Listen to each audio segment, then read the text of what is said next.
ব্রাজিলের সমর্থকরা মানসিকভাবে প্রস্তুত হতেই পারে। নেইমারকে ছাড়াই বিশ্বকাপে যাচ্ছে ব্রাজিল, কারণ সদ্য ঘোষিত সেলেসাওদের স্কোয়াডে যে জায়গা হয়নি নেইমারের।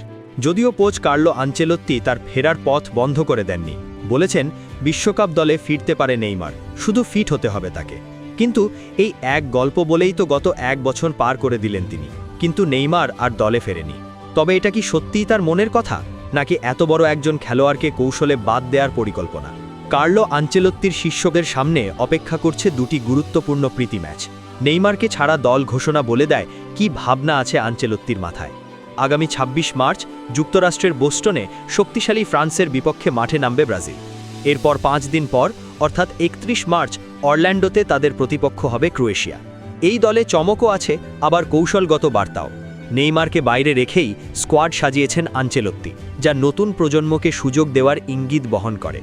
দায়িত্ব নেওয়ার পর প্রথমবার তিনি ডাক দিয়েছেন নিজের সাবেক রিয়েল মাদ্রিদ শিষ্য এনরিককে। যদিও তিনি এখন আর নেই মাদ্রিদে, লিওনে লোনে গিয়ে আছেন দুর্দান্ত ছন্দে। একই সঙ্গে প্রথমবার জাতীয় দলে সুযোগ পেয়েছেন লিও পেরেইরা, গ্যাব্রিয়েল সারা, ইগোর থিয়াগো এবং রায়ান। অভিজ্ঞতা আর নতুন রক্তের মিশেলে স্কোয়াডে জায়গা করে নিয়েছেন ইবানেজ ও দানিলোও। সব মিলিয়ে এটা শুধু দুটি প্রীতি ম্যাচ নয়, বরং আনচেলোত্তির ব্রাজিল গড়ার নীলনকশার প্রথম ঝলক, যেখানে ভবিষ্যতের দলকে গড়ে তোলার আভাস স্পষ্ট।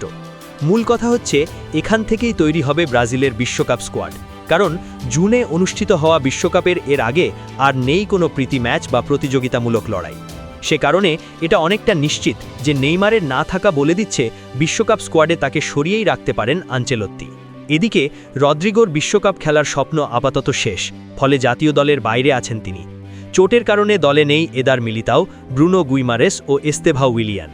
কার্লো আনচেলোত্তি জানিয়েছেন স্কোয়াড গড়া হয়েছে পুরোপুরি ফিট খেলোয়াড়দের নিয়ে। ইনজুরিতে থাকা গুরুত্বপূর্ণ ফুটবলারদের দ্রুত সুস্থতা কামনা করে তিনি বলেন, সামনে কঠিন সূচি ও ভ্রমণের চাপ থাকায় শতভাগ প্রস্তুতদেরই বেছে নেওয়া হয়েছে। এক নজরে দেখে নেওয়া যাক ক্রোয়েশিয়া ও ফ্রান্স ম্যাচের জন্য ব্রাজিল স্কোয়াড। গোলকিপার আছেন অ্যালিসন বেকার, বেন্তো ও এডারসন। ডিফেন্ডার হিসেবে ডাক পেয়েছেন Alexsandro, Bremer, Danilo, Douglas Santos, Gabriel Magalhaes, Ibanez, Leo Pereira, Marquinhos ও ওয়েসলি।